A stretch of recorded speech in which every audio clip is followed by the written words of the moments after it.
మనకి నచ్చిన వాళ్ళు ఉంటే డప్పు ఎట్లా వేయచ్చు, నచ్చని వాళ్ళు ఉంటే ఎట్లా మాట్లాడచ్చు, ఎలా వార్తలు రాయొచ్చు. పందా మార్చిన చంద్రబాబు జిల్లా పర్యటనలో నాయకులు కటువుగానే హెచ్చరికలు.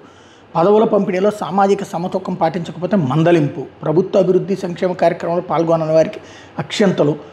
ప్రజల్లో వ్యతిరేకత రావడానికి నాయకులే తప్ప చేయాల్సిన పని లేదు. కార్యకర్త తప్పు చేసినా చివరికి అధికారులు తప్పులు చేసినా ప్రభుత్వానికి చెడ్డ పేరు వస్తుంది.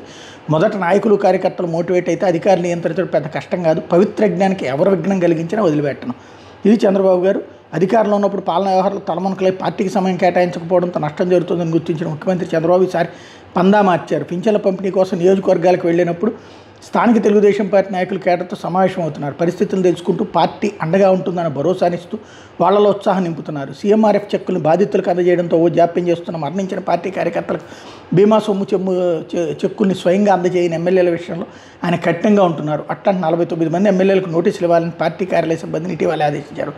వాళ్ళలో మంత్రులు ఉన్నారు.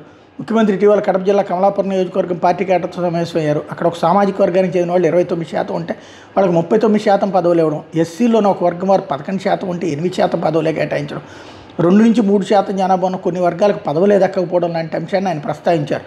పదవుల పంపకంలో నియోజకవర్గ స్థాయిలను సామాజిక వర్గాన్ని బ్యాలెన్స్ చేసుకోవాలి. చిన్న వర్గాలను విస్మరిస్తే వాళ్ళ మనుషులు కనిపించక బాధ్యత తీసుకోరు.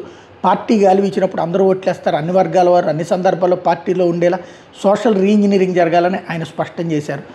ఎమ్మెల్యేలకు ప్రోగ్రెస్ రిపోర్ట్లు కూడా చేస్తున్నారు. ఇది ఈనాడు రాసుకొచ్చిన వార్త కరెక్టే. కానీ అద్భుతమైనటువంటి ఆలోచన విధానంలో మిస్ అవుతున్న లాజిక్ ఏంటంటే, పబ్లిక్ నాయకుడి దగ్గరికి వెళ్ళి నాకు పెన్షన్ ఇప్పించమని అడుగుతారు. కొత్తది ఈయన ఇప్పించలేడు.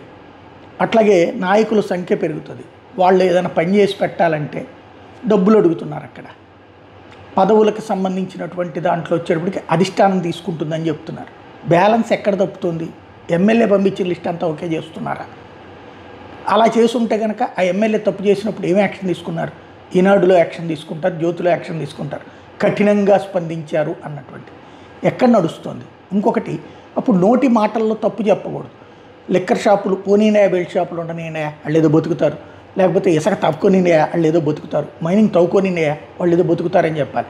ఇక్కడేమో అవన్నీ నేను కఠినంగా నియంత్రిస్తున్నాను, ఎవడన్నా తేడా వస్తే తాడదీస్తానంటాం.